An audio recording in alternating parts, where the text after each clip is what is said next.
All right, we have a very special panel now. Day2 eligibility and other benefits of third country citizenship. This is a very hot topic, especially in this part of the world.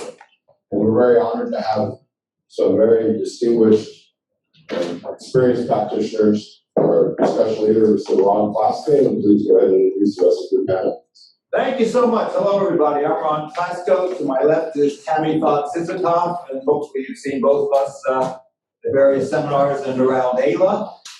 There's another face up here who you may not have met, and I'm very honored to introduce the Warren Newfield, who is Ambassador Newfield is the Consul General for Grenada to the U.S., based in Miami, and he will be talking about obtaining Grenada citizenship, and we're going to talk to you about how that ties into the Day2 discussion we're going to have.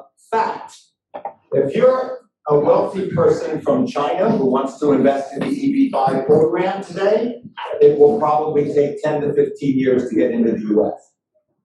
Fact, if you're a person from Vietnam who wants to immigrate based on an investment, it will probably take 5 or more years to get into the U.S. Fact, if you're interested in EB-5 and you're from India, you're from Brazil, there will probably be waiting lists under the quota starting in 2018, and it will be many years before you can immigrate to the U.S. based on EB-5. If you're interested in EB-5 from any other country with no quota backlog, with the processing time delays, it is likely to be at least about 3 years before you're going to enter the U.S. So we all have clients who either have money or have access to money, are interested in starting a business in the U.S., interested in having their kids educated in the U.S., and really the only way they can do it is based on investment. Well, what to do if, other than wait somewhere between 3 and 15 years to be able to immigrate? That's our panel today. And what we're talking to you about is probably the hottest subject in China right now. So, with that said, Tammy, we want to talk about the fact that it is possible, correct, to get citizenship by investment from China, Vietnam, anywhere else, as a means of getting an E2 visa to solve the problems we've talked about. So, first of all, why do people want to obtain third country citizenship? A lot of people may not be aware of how hot a topic is for your clients for various reasons to obtain third country citizenship by investment. You know, one of the reasons people choose to get third country citizenship is the visa-free travel to many countries. And for how many countries does Grenada, for example, offer visa-free travel to? Currently, Grenada is 123 countries, but most notably are some of those countries are usual for visa-free travel to China. Grenada is one of the few countries in the world that's visa-free travel to China, and it's the only one that's a citizenship by investment program that is visa-free. Visa-free to Russia, which many people find very attractive. So currently 123 obviously Schengen as well, and so, I mean, there are a lot of visa, you know, just the idea that you can travel visa-free to all these countries is an incentive to get, for example, Grenada citizenship. For safe haven, you know, I have lots of clients who are wealthy who come in from Venezuela, and they're not going to get asylum. And there isn't, right now, to get an L is like pulling teeth from USCIS. If they have a company at home that employs 50 people and now is down to 10 people or 8 people, chances of them getting an L or keeping an L are slim. So they may want to get Grenada citizenship because EB-5 processing is at between 25 and 33 months just for the 526. Some people want to get third country citizenship because of tax reasons. I have had a number of Colombians this year give up Colombian citizenship. Colombia is now a 70% tax on worldwide income. And so a lot of Colombian nationals this year are not, what's hot, what's not, Colombian nationals are giving up their citizenship in droves. Avoiding issues with the US passport.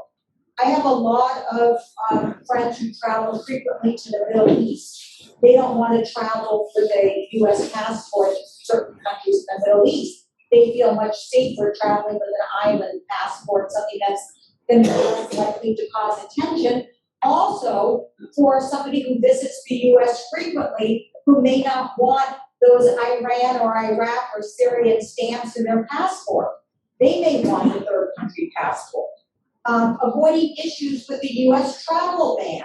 I recently got somebody from Syria an EB-5 visa because that person had a Dominican passport. I'm not an EB-5, an immigrant visa through EB-5, where without the Dominican passport, I would have never been able to do so. And for somebody subject to removal proceedings. I mean, I have clients who are possibly on the verge of being ordered removed who really cannot go back to a certain country because they will be killed. And for those individuals, you know, acquisition of citizenship in a third country, forget about the E2, is very desirable. For example, St. Lucia, just pulling it, not the worst place to live, you guys, is St. Lucia, $100,000. You know, so somebody's going to be sent back to their death. Pulling a third country passport might be very useful. And one of the other last reasons for getting a third country passport, besides the E2, would be quota backlogs. Look at what's happening with India. Any day now, we're going to see a regulation stripping H-4s of work permission. You know, so what is an Indian to do with maybe 10 or 12 or 15 years where their spouse can't work? Well, maybe an Indian doctor would like to get, you know, Grenada citizenship in E2, and then their spouse can work on that E2 until, you know, quota becomes current. So we're going to the next slide. We're going to do what could be a many-hour discussion and compact it into a few minutes. So Tammy has introduced all of the reasons why people might be interested in third country citizenship by investment. Now there are, at my last count, about 10 countries around the world where you can get a passport based on investment. And we want to just, on a brief overview, kind of go through how you look at the different countries to compare which ones make sense. We're going to see that only one of them has a bilateral investment treaty with the US, and that's why Ambassador Neufeld is here from Grenada. But there are other reasons, as Tammy said, why people want citizenship. So the countries range from Malta and Cyprus to a lot of countries in the Caribbean. So first of all, there are lots of countries where you can get residence by investment, but only about 10 where you can get citizenship immediately. Minimum investment amounts vary from about 100,000 to about 2 million. And again, it's like anything else, you get different things for what you're in effect buying. Type of investment. In some cases, you're donating money. So one-way street, you're giving the money, you're getting a passport. Nothing wrong with that, perfectly legal.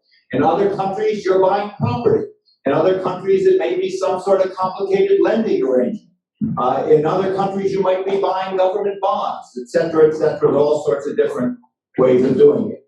Processing times vary greatly, from 2 or 3 months on the short side to maybe a year or more on the long side. In some countries, you have to establish a residence in order to get your passport. In other countries like Grenada, there's no residence requirement whatsoever. Different countries have different tax regimens. In some countries, you may have to be careful about whether you're subjecting yourself to both local and worldwide taxation. In other countries, you're at the very least not subjecting yourself to worldwide taxation. We talked about visa-free travel. Each passport gives you different entitlement to what countries you can travel visa-free to. What family members are included? That's a big difference. In some countries, each investment applies to a person. In some countries, one investment may give you and your spouse and your children and maybe even your parents a passport of that country. So you have to compare each country in that respect. And lastly, different countries do different levels of due diligence and security clearances. Some of them range from very, very intricate and detailed and sometimes lengthy security clearance procedures and others are more cursory. So, Tammy, that kind of is the overview. Now let's get to why we're talking about Grenada. Okay, after, a while back, Ron and I went to a global immigration conference in Geneva. And it kind of hit me then, like, why isn't everybody getting Grenada citizenship? Why is there's no reason why anyone can't get an E2 as long as they have a lawful source of funds and no security issue in their background. Because there's nothing disadvantageous about Grenada citizenship. For example, you get the passport, Grenada, Warren's going to talk to you in detail about this, about the Grenada program, but Grenada, you actually can get a passport in as little as 4 months. Not so bad, right? Minimum investment. It can be a straight donation or a purchase of property, and Warren will discuss that. But even with a purchase of property, you can sell the property after a number of years and get your money back. So it's not a situation of an irrevocable commitment of funds. It can be a donation, like I said, a real estate investment. There is no residency requirement. You don't even have to be in Grenada to get it, which has its pluses and minuses. You only are taxed on the income you make in Grenada, which for most people won't be any. Obviously, there's visa-free travel. That's even more generous than having a U.S. passport, because U.S. we need Russian visas, we need Chinese visas. Grenada doesn't.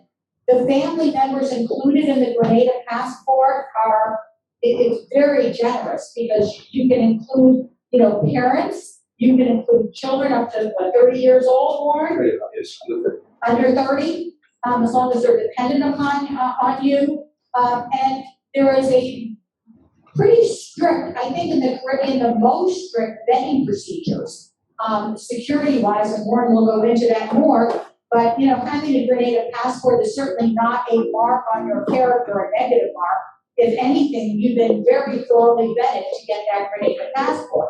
So there are a lot of advantages to having that Grenada citizenship. So we should mention that obviously neither Tammy nor I is involved in selling or representing the government of Grenada, but we do view this as a solution for a lot of our clients from places like India, Vietnam, and China. And before we agreed to promote this to our clients, we actually, Ambassador Neufeld hosted us in Grenada.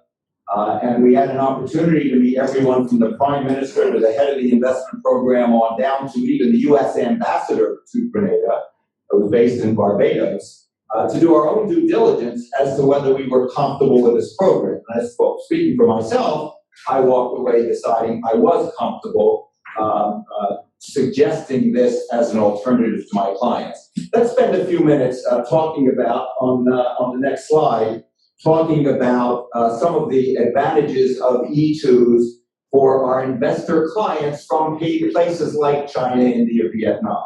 So, number one, it's a 5-year visa with unlimited extensions. So even if my client wants to do EB5, and it's going to be a 10-year wait or whatever, it's one E2 and then one extension, and they've covered the entire waiting period in the U.S. with their children going to school in the U.S. So it can be instead of EB5 or in addition to fill the gap in EB5. You can obtain the E2 visa, usually we know this, within a couple of months very often. Includes spouse and children under 21. Significantly for our Asian clients, the child can study, the E2 child can study in school, including public school in the U.S. Tammy, on the next slide. On an E2 in most states, I can't talk about all states, but I know including Florida, the E2 until they're 21 gets in-state tuition.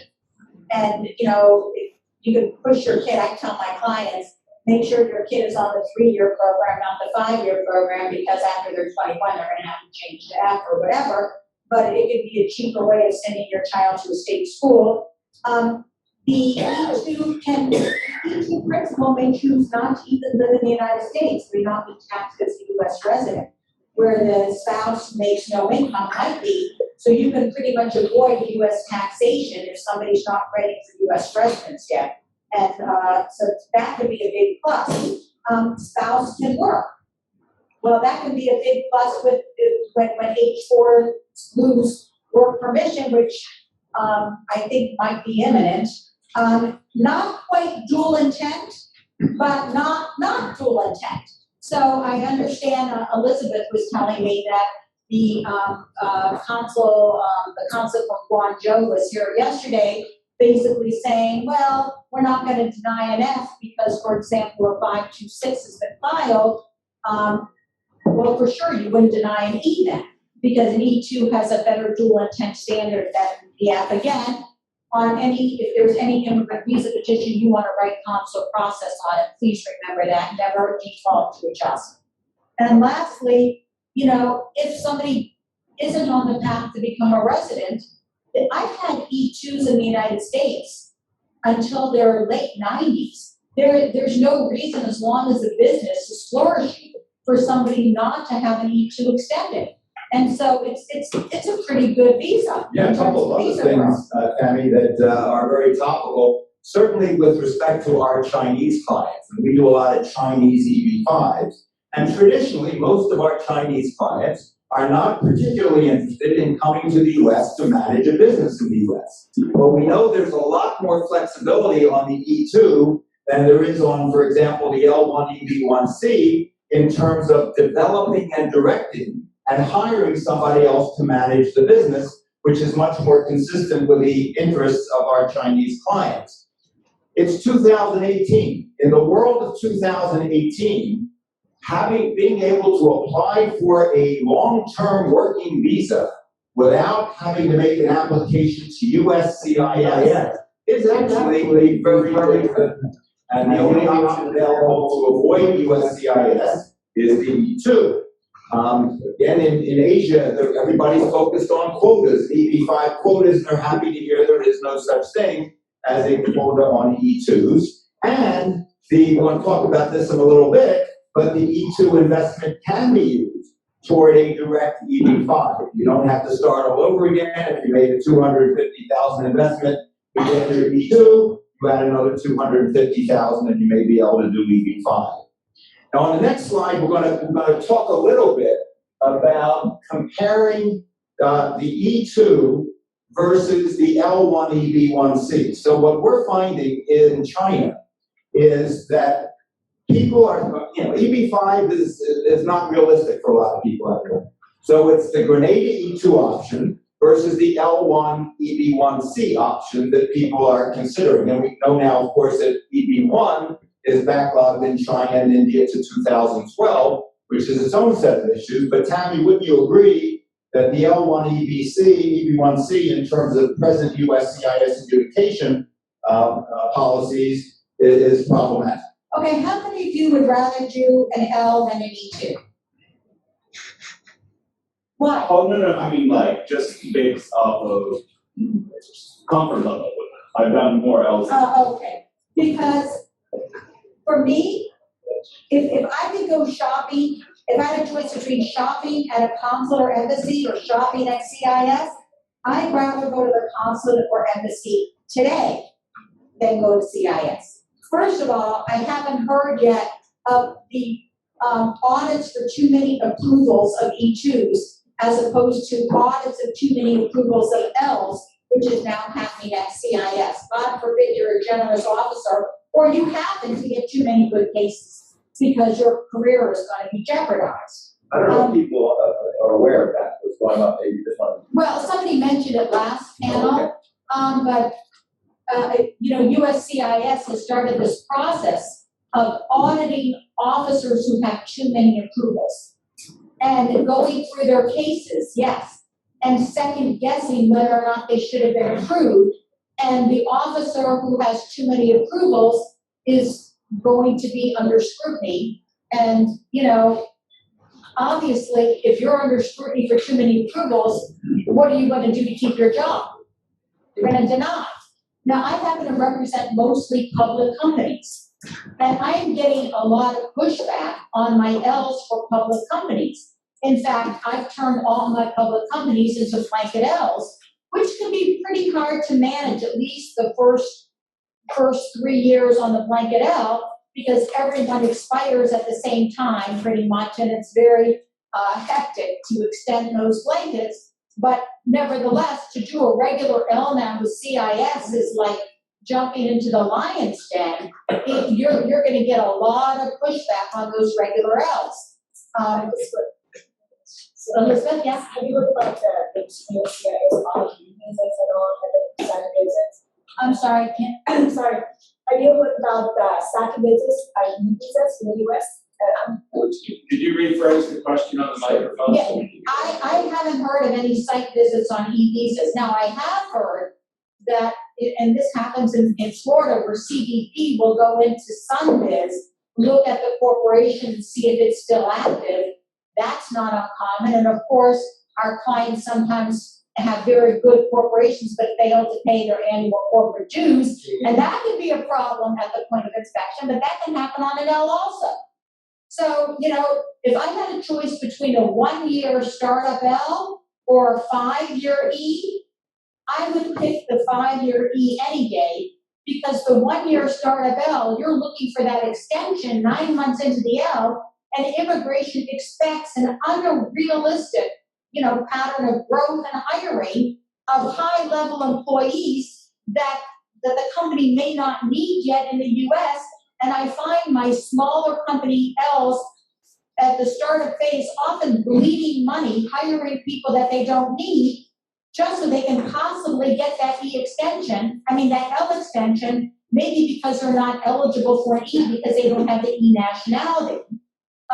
7-year maximum for an L, there's no maximum limit to the E. You can premium process the L, which is an advantage. Of course, you're going to get an RFE. So I don't know if that's more or less illusory, where the Grenada passport application will likely take, 6 to 8 weeks in any, consular embassy around the world. There's no specific investment amount for the E, which is good. But there's no investment required for the L. But the E, if you get the Grenada citizenship and the E investment, you're probably looking at a minimum of $300,000. Now that might seem like a lot of money now when you can do an EB5 for $550,000, but I promise you something, that period where we can be doing EB5s for $550,000 is going to be short-lived.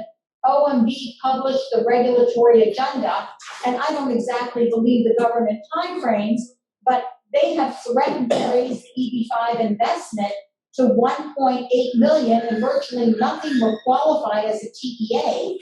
And when you're looking at much higher EB5 investments, the Grenada E2 seems a lot more appealing and may be affordable for people who won't be able to afford the EB5 or who won't want to stand in line for EB5.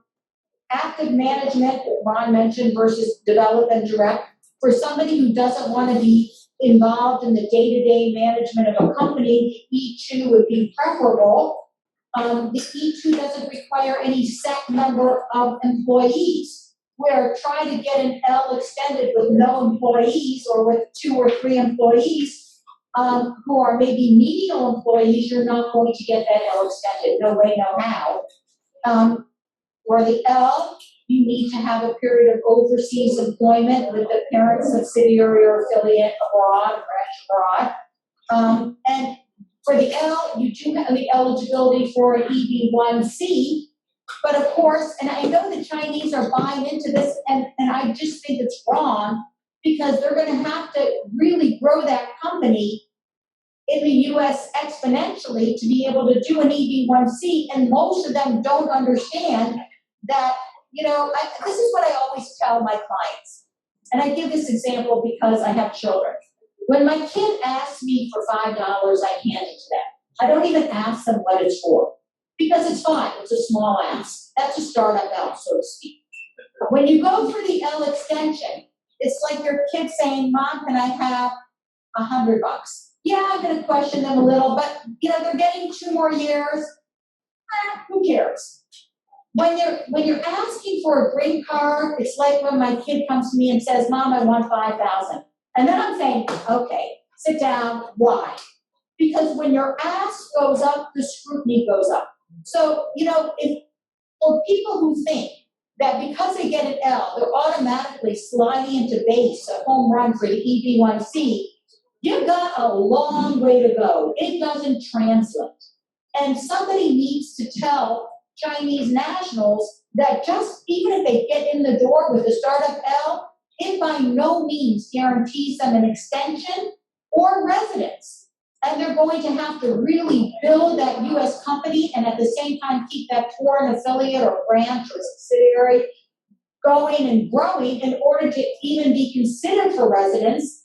And lastly, if they set up the E2 properly, and it's conceivable if it's set up in a way that would qualify them for an EB1C, they can have their cake and eat it too, because if the US business grows large enough and the foreign business is still operational, the E can become an EB1C. So, if we could scroll the slides ahead to the one that says hot E2 issues, and while we're doing that, Tammy, can I have $5? Did you do wait a minute? Uh, How much money have I given you for ask? Because you don't have Chinese money? A rhetorical question that didn't require an But answer. I think you owe me about Scratch that from the record, by the way. We do want to spend a few minutes talking to you about some, if we're going to be putting some of our Vietnamese and Indian and Chinese and Russian and Saudi and et cetera, Brazilian clients, and talking to them about Grenada E2, we should talk about some of what the hot issues are in E2 these days. So on this slide, you'll see some of them that we're focused on. Number one is source of funds. Now, source of funds for these E's is nowhere near as meticulous a process as on EB5, but you still need to deal with that. One of the issues we see on these types of cases very often is the gift. And on gift cases on E2, perfectly fine, but it should be a gift to the person who then has the money and can choose what to do with it, so that it becomes that person's investment. Not that on Tuesday I'm giving a gift so that you can get a green card. We want to say, no, it's a gift, do what you wish, and then I, the investor, choose to invest it in an E2 project. There's a tension around the world, and different councils are different on this. You have to do your homework. There's a concept of you only need to be actively in the process of investing. There's also a concept in the FAM that it has to be a real operating commercial enterprise. There's also a concept that the money has to be irrevocably committed. So how do you put all that together? If I'm going to start a new franchise or a new E2 business, and I'm saying, okay, I'm going to put all my money in escrow, irrevocably committed in escrow, but I'm certain I want to be able to get my money back if the E2 project doesn't go ahead, and I don't want to open the door of my business until I get the E2 visa. Is that okay? And the answer is, it depends on which consulate you're going to. Some will say that's okay, because you only have to be actively in the process of investing and your money's irrevocably committed. And some consul will say that's not okay, because on the date of application, you don't have yet a real operating commercial enterprise. If you're buying an existing business, it's easier to deal with. If it's a new business, it's always safer to have at least some of the money in the business and the doors open. Dual intent issues. Obviously, this comes up a lot in EB5. Tammy introduced the subject. But the key here is, if I'm considering doing a Grenada citizenship and then E2 application, and the person is already in the EB5 process, the first thing I want to do is see the 526. And did they check off that I'm going to apply for a green card in the US through adjustment, or did they say I'm going to process outside of the US? If they said I'm going to stay in the US and apply for adjustment, I've got a really problematic E2, because they can deny me based on the fact that I haven't credibly shown that I plan on leaving the US before I ever apply for a green card, which is the FAM standard, right? It's somewhere between the H and L, which is complete dual intent, the B and the F, which is no dual intent. Here, it's okay, and I would say in 90% of my cases, it's okay to have an I-140 or a 526 pending, but I need to prepare the client for the interview to explain that they are definitely, positively going to be leaving the US if they ever get an immigrant visa. And the last thing is, which we talked about already, so I won't go through it anymore, the concept of develop and direct, not requiring active management. So, on the next slide, let's go through, both Tammy and I have, in fact, been involved in a number of our clients who are in the process or completing the process of getting E2 visas based on having acquired Grenada citizenship. Ron, So, yes. before you move to that, could you just address Bulgaria, which recently, I think, enacted citizenship by investment provision, but you're not actually considering that because Yeah, I did actually. Residency Yeah, before? Diane asked me about the Bulgarian program, and I have studied this a little bit. I don't want to pretend I'm an expert on it in any way, but Bulgaria does have a citizenship by investment program that is likely to take more than a year to get the citizenship. So there's various stages involved in it. And so for most of my clients, when I'm discussing options of getting into the US now, Bulgaria doesn't do that. So if somebody says, well, I'd like to be able to get an E2 visa in a year or two, well, then I may discuss Bulgaria. But that's more hypothetical in my practice. My clients want solutions now, and Bulgaria doesn't give them that. So I did look into that, let's talk about some of the specific issues that we have seen for our, in my case, mostly Chinese clients who are going through the Grenada and then the E2 process. English language ability. This is an issue, right? If I do not speak any English, it's a perfectly legitimate question for the U.S. consul to say, how are you going to develop and direct the business if no one speaks Chinese? And so in every case, I have to make sure that my E2 project has some answer to that question. It may be that I have a son or daughter in the U.S. who's going to school and who's going to interpret for me. It may be that the E2 project is going to have somebody. I'm going to employ a bilingual person to run the company. I have to be able to answer that. Choice of consulate is extremely important. And there's 4 choices on these types of cases. Number one is, if it's a Chinese person, number one, the U.S. consulate in Guangzhou. I am aware of successful cases on Grenada E2s in Guangzhou. Most of my Chinese clients do not want to apply there. That's okay. Number 2, the U.S. consulate in Barbados has jurisdiction over Grenada. You can apply there. Number 3, if my client has a residence in Singapore or any other country, I can apply in Singapore.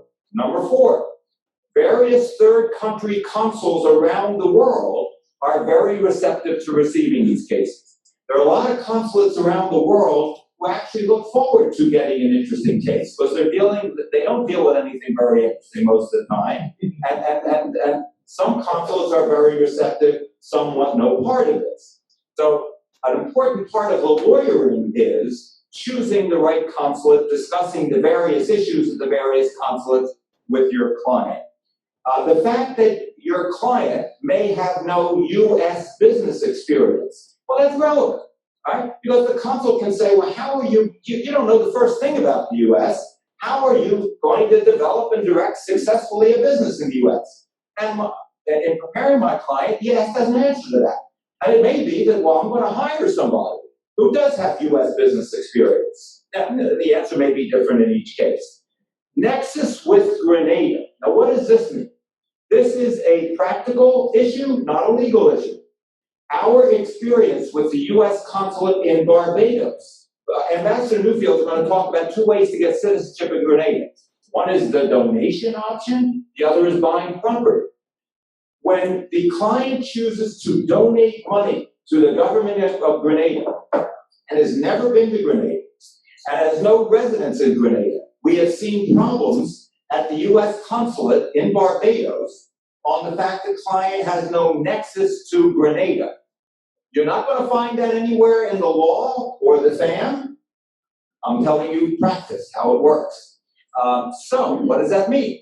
It means if our client is going to choose the donation option in Grenada, we're going to suggest two things.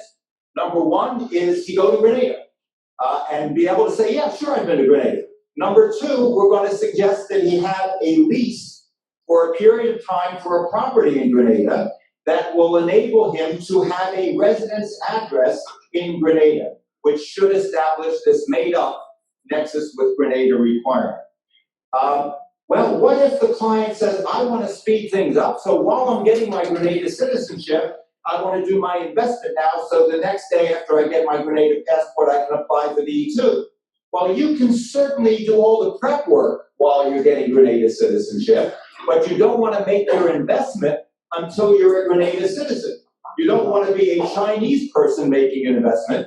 At the time you're making an investment, you want to be a Grenadian person making an investment under the Grenada bilateral investment treaty. Wait, I see some confused looks out there. And okay, and the reason why is this. If you make your investment as a Chinese national before you got Grenada citizenship, the mere fact that you become a citizen of Grenada doesn't change your investment to a Grenada investment because you were Chinese when you made that investment. So you have to get the qualifying citizenship first and make the investment afterwards. If you do it in reverse, it's not going to qualify for E2. Got it? Yep. Okay. A couple other things quickly, Tammy, and then I'd like you to get into a little bit of the E2 and EB5 connection. So real quickly, we do see issues with multiple of our Chinese or Vietnamese clients who want to get E2s, want to get Grenada citizenship and E2s through the same business. Is that possible? And the answer is yes, but usually when we're going to do that, we're going to have one make most or all of the investment and be the E2 investor, and then the other preferably be the E2 manager. If they're each making 50% of the total investment and both trying to get in as an investor for a whole variety of reasons, they could both end up being denied.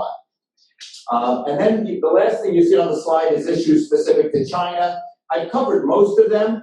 The one thing I at least want to mention is that there is a I'm not by any means advising on Chinese law, but my clients know in China that there may be issues of their ability to be dual citizens under Chinese law. I know that most of my clients are aware of that. The ones that are concerned about that don't go through this process. Many, say, yes, I know all about that, and that's fine, and they go through the process. The only thing I can... my wife do it, and I won't. Which is done very often because only one of the spouses needs to be an E2, and then the other one can be a derivative E2 without that citizenship. So, Tam, we want to leave plenty of time for Ambassador Newfield, but talk a little bit about comparing E2 and EB5. Okay, well, most of you already know this, but E2 is a non-immigrant visa. EB5 leads to a green card and permanent residence and mandatory U.S. taxation. E2 can be obtained quickly. The processing time for a 526 now is between 25 and 33 months. And I happen to think that unless the regional centers, and I hope you're listening to me, CMB and American Life and others, you all need to go to Congress and start to lobby for a realistic processing timeline, because for it to take 25 months minimally to adjudicate these cases when for most of them only source of funds needs to be looked at is absolutely ridiculous. For an E2, your taxation depends upon, again, time spent in the US. EB5 is going to be mandatory taxation. EB5 has an exact amount of investment, which will likely go up, and you have to create 10 jobs. E2 doesn't. E2 is filed at the US consulate, or it can be filed with USCIS. I prefer to file at the US consulate or embassy. EB5 has to be filed with CIS. EB5 is available for all countries. E2 only for treaty countries. E2 requires at least 50% ownership by the treaty nationals. EB5, you don't even have to be an owner of the business. You can be a limited liability partner. E2 investment can be applied to direct EB5 investment. But if you're going to do that, you better know the rules of the game, because you cannot acquire a business from somebody else and have that money go to that third person and still qualify for a direct EB-5. The money, the capital actually has to go into the business. Now, Ron, you want to deal with? Maybe let's, I want to make sure we have plenty of time for Warren. Okay. So why don't we now talk, give the floor to Ambassador Newfield, who will talk to us about the issues involved if our client chooses to get Grenada citizenship. Thanks, Ron. Thanks, Tammy. Appreciate having the opportunity to be here this morning and talk a little bit about Grenada. I'm just waiting for the slide deck to come up. So whilst they're coming up, I'll just really give you the rationale why the government of Grenada introduced CBI, Citizenship by Investment. As was mentioned, there's over numerous countries have it. Grenada introduced it really to get investment into the country, particularly the real estate aspect of it. It's very, very hard for real estate developers to obtain any debt. They really use the sale of citizenship by investment to complete the capital stack for real estate investment. And the government also uses the donation option to create revenue for the country, which obviously goes into numerous things, education, job creation, etc. So that was the rationale why it was created. A little bit about Grenada. The picture's taken on Granite's Beach, ranked by CNN as one of the top beaches in the world, looking across at the town of St. George's. For those of you who are not familiar with Grenada, just a few facts. It's a British Commonwealth country, stable democracy, two-party. Thank you.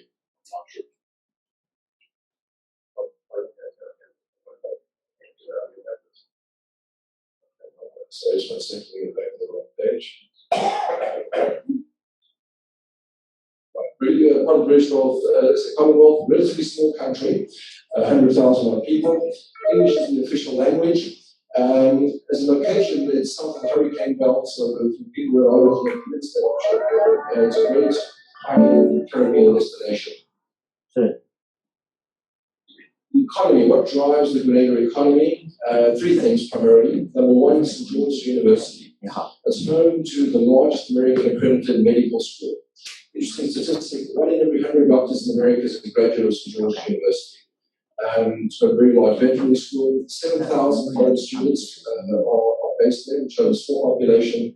Let's say they make their presence known. You have agriculture as one of the other big parts, or biggest spice exports in the world. And lastly, tourism. So that's the core part of the economy. As part of the Eastern Caribbean Monetary Union, linked to the US dollar, so very stable currency. There are no taxation of foreign income. There's no need to report any foreign income. So only money earned in Grenada is taxable.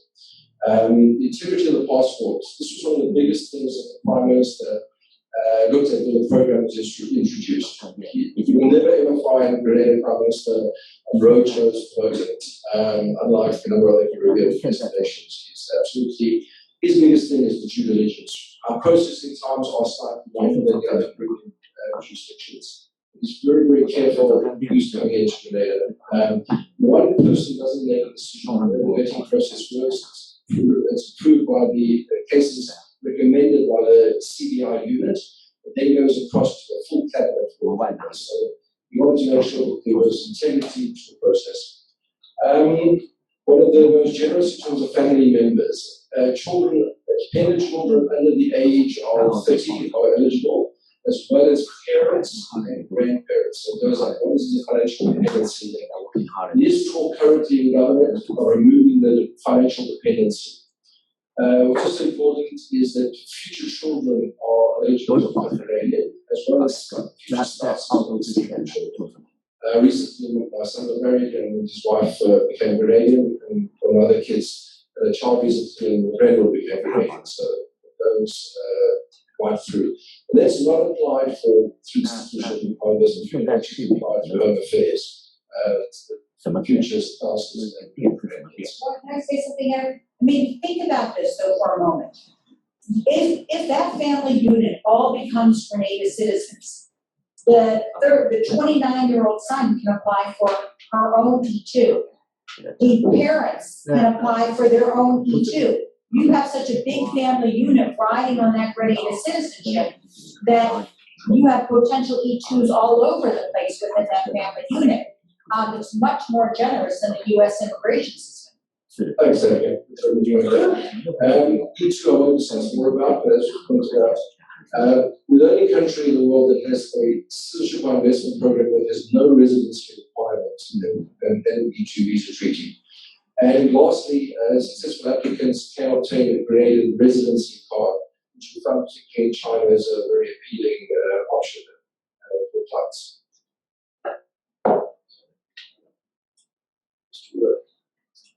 You switch it manually there, please.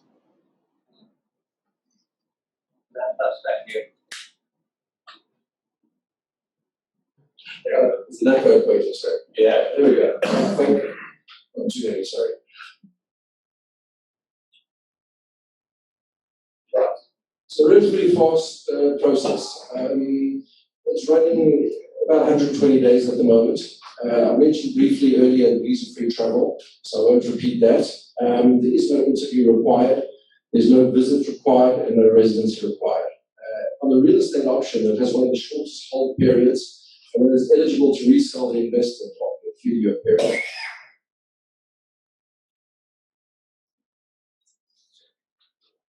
We'll get this right here. We're getting pretty There we pictures. go. So as I said, there are 2 options. One is a donation to the transformation fund, very straightforward process. The other one is real estate purchase. There are a few projects which I'll go through that one can choose from, that's in the nutshell basically works.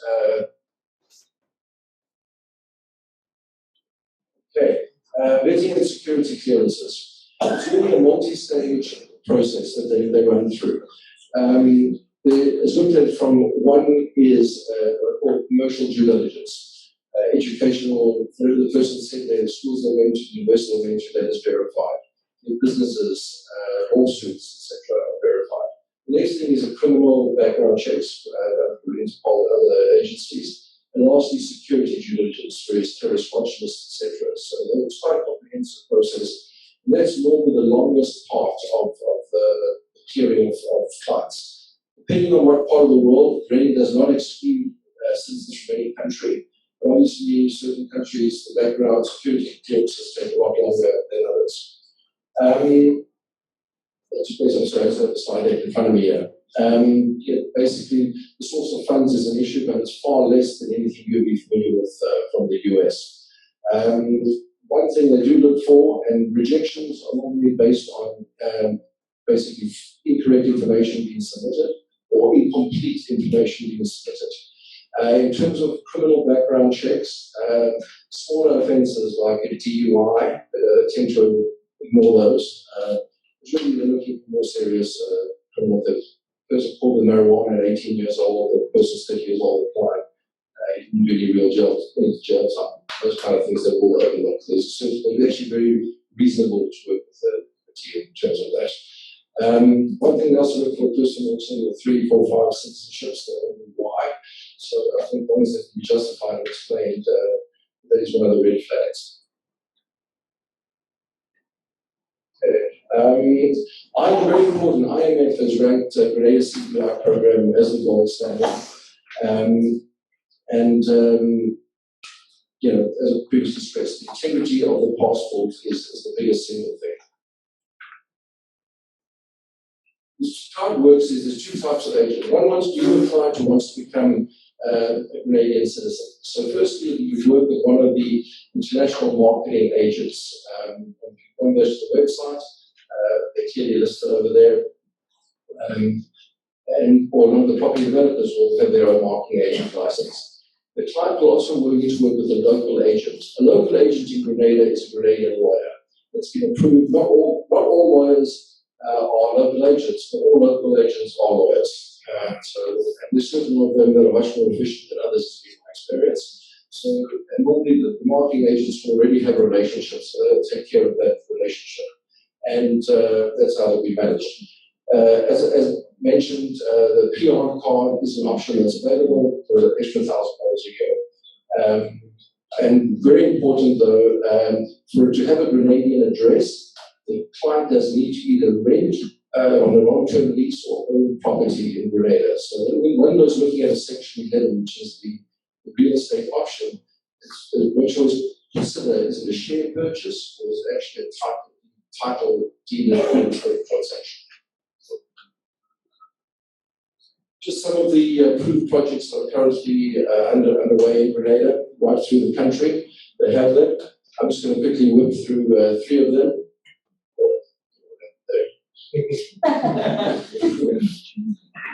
Okay, we'll try.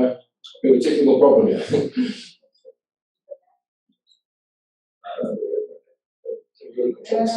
Maybe you're more successful than I am. You will try to the next slide. Just press the next one. I'm just going to cover 3 of these. I think this is one that's giving me trouble. Okay, this is probably one there.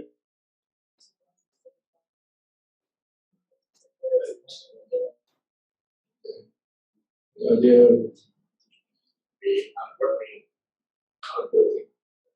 We lost that slide there. Okay. Okay, basically it's just a sampling of the 3 projects that were approved there. For full disclosure, I wear 2 hats here. I'm ambassador of the Consul General based in Ambassador of the Consul General, which I do for the grand total of $1 a year. And, I'm also one of the largest real estate developers in the country. So one of the projects will give you 5. the Kilpauk Waterway, which is an IHG hotel, and so for full disclosure, I just wanted to mention that. So it's for the rest there. I'm going to take over, so okay. I'll just run through the 3 real estate projects that I have started there.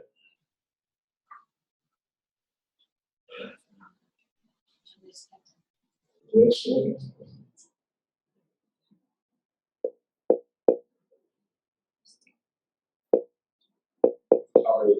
Next one, please.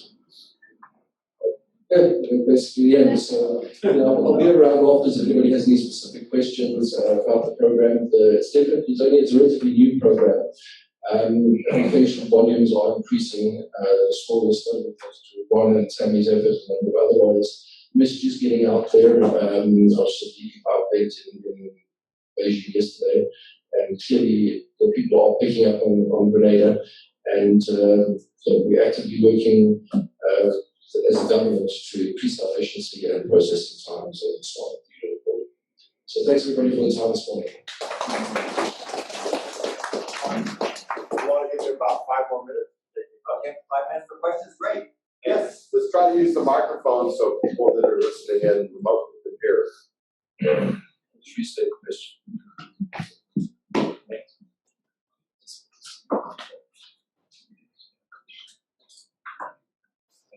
You're planning this option as an alternative to EB5. What do you feel is possibly the government of the United States will say, hey, this is like a scam, so to speak, and you're using this just to get around these regulations, and they're going to shut this down too, or could be a viable. Well, this isn't just a way to get around EB5. It's a way for people for countries where they don't have an E2. For me, I'm in Miami. I'm dealing with Venezuelans. I'm dealing with Bolivians. I'm dealing with Brazilians. None of them have E2 treaties. And with EB5 amount of investment going up and with the processing time getting longer and the situation in some of these countries becoming dire, the E2 visa is a very nice option. And if you play this out, let's just say, somebody chooses even the land acquisition at $400,000. You can bring in your parents, you can bring in your kids who are 27 and 28. You're opening up the E2 visa option for maybe 4 or 5 different family units. So you get a lot of bang for your buck there. But like I was telling somebody earlier, I had an Israeli get an E2 from the former Soviet Republic of Georgia. He got the Georgian passport 2 weeks before because his grandfather was born in Georgia. I've had so many Jewish people obtain Spanish passports because their great-great-great-great-grandfather was a Sephardic Jew from Spain. I mean, why is that different? They've got no ties to Spain, maybe have never been in Spain. there's no requirement that you have a nexus to a country where you have a nationality. Now, if that gets written in the Foreign Affairs Manual, it's going to kill more than Grenada. It's going to kill all those other countries, all those other situations where people just, acquire a passport through some type of accident of birth of a grandfather or a grandmother or whatever. Yeah, this is not, folks, a scam. I mean, I've been doing immigration law for well over 30 years, and I remember going to a visa office liaison meeting more than 30 years ago, where they said if the US government does not inquire into how someone obtained a passport, that's not our issue. So if someone comes to us with a US passport from a third country, we just look at the E2. This is 30-some years ago. The fact that, Grenada, this is not a brand new treaty. There's nothing new about this. It just is an option now that we've worked on how to solve the problem of our EB-5 clients, but it doesn't even have to be related to that. So A, it's not a scam. B, this has long existed, and I think that's very important. I just want to say one other thing, by the way, real quickly. If anybody's interested in the concept of citizenship by investment generally, there is an organization that I'm very involved in called the Investment Migration Council, based in Geneva, Switzerland. They do an annual forum in June in Geneva. I can give you more information on that if you want. Next question. You mentioned something about using the E2 investment, toward the EB-5 investment. What are some of the challenges that come up? Just a few of them, using specifically the investment that you use for the E2 investment. It would always be a direct investment. So obviously, if you want to take advantage of the TEA option, you would want to make sure that that E2 investment is in a TEA. The other thing is you can't buy a business. You have to invest in a brand new commercial enterprise, or you have to equitize a current investment, because if the money doesn't go into the business but goes to the seller, it won't qualify for E2. The other thing is that, sometimes it won't qualify for EB-5. A lot of times E2s turn into EB-5 over generations, so to speak. So you have to make sure that your investor is taking money out, getting taxed on it before she's putting it back in to qualify for EB-5, because if it's just retained earnings, it's not going to qualify. I mean, we do whole conferences on, E2 to EB-5, and it's a fairly complicated area, but those are some of the areas you want to look at, and obviously you need the 10 qualifying employees. Yeah, there's a couple other things I want to add to Tammy's very good analysis, because we do get involved in this a lot. One is, if somebody's on E2 today, and maybe he's going to add to his investment in 5 years and do an EB-5, remember EB-5 requires very meticulous documentation of source of funds, which means if there's any possibility that my E2 is going to be an EB-5, I want to go way beyond the bounds of the E2 source of funds documentation to have that available. Another issue we get involved in a lot on E2s to EB-5 is, well, what I do an E2, I make a $200,000 investment, and I now have 8 employees. And now I'm going to add $300,000 to be EB-5 and just add maybe 1 employee or 2 employees, whatever. Are there any issues with the, let's say I already have 10 employees, but I'm 200,000 short. Can I make a 200,000 investment today to reach the 500,000, but that 200,000 didn't add any employees? In my opinion, that's fine, but that's an issue we deal with. I just wanted to address that question from before, and I want to echo what Ron and Tammy said. It doesn't, I think that somewhere along the line, some consular officer is going to try to write a memo back to the State Department to say, this is a scam.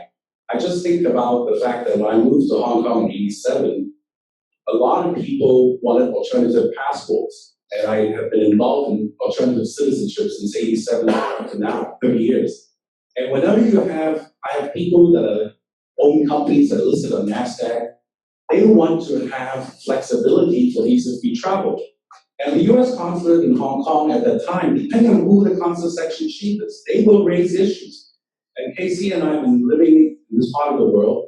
A lot of Hong Kong Chinese get Taiwan passport. There's a treaty, as you all know, between Taiwan and the United States. And when Hong Kong people get a Taiwan passport, consular officers say, well, that's not a real Taiwan passport. You're really a resident of Hong Kong. But the UK treaty doesn't cover the British Crown colony of Hong Kong at that time. So I am more concerned, really, when there's a high volume of PRC Chinese. I can see someone in Beijing or Chengdu or one of these cities, some consular officer, just like in the early days of EP5, they don't like the program, they don't like these Chinese or Canadian passports, they could say that, hey, that's a violation of Chinese law for you to have dual nationality. So my suggestion is that if you guys are gonna do this kind of stuff, don't go to the consulates in China to apply. I don't like Barbados because I think this business about this nexus to Grenada is ridiculous. But you know, we've all been practicing this for 30, 40 years. That's why I don't do EP5s anymore. The nightmares of 1998 are still haunting me. I still have quite stuck in that. And that's associations of this, but I love Grenada. I put people there, no worldwide tax, everything that Tammy and Ron says, this has my full endorsement. It's one of the best passport programs. Thank you. Yeah, that's an excellent analysis. Folks, we're lawyers, all right? There are all sorts of problems in everything we're doing now. Many are brand new, created by the Immigration Service out of whole cloth. How many of you have heard of Walsh and Pollard? All right, Walsh and Pollard was a case, it was our case, where on a $15,000 investment, we brought in 900 people to the US. The Immigration Service said, this is fraud, this is a scam. The bottom line is I'm a lawyer. I took it to court, we won. Walsh and Pollard is written into the Foreign Affairs Manual. $15,000 investment can be substantial. The point is, yeah, any stuff we're doing to try to come up with creative solutions to the many problems that are out there may be challenged by the government. That's just the beginning, that's not the end. As lawyers, we're gonna fight back, and if we're right under the law, ultimately we should win. Yeah, the other thing I just want to end this with is, you know, I've been practicing 35 years. I know you guys are all looking and saying I'm not 35 yet. You're improving with age, like my wife. 5 years of that was as a prosecutor with the US government. I've never seen things so bad within the agency as they are now. And it's gonna take, this is not gonna go away in my years of practice. This empowerment to deny is going to last for the next decade, likely for the rest of my practice years. So anything that we can think of outside the box to provide alternatives for our clients is a viable option right now, because the front door is shutting. Now you have to look at climbing through the upstairs window, and as long as there's a legitimate alternative, you've got to look at that, because it's certainly getting much more difficult to deal with USCIS. Thank you for your attention.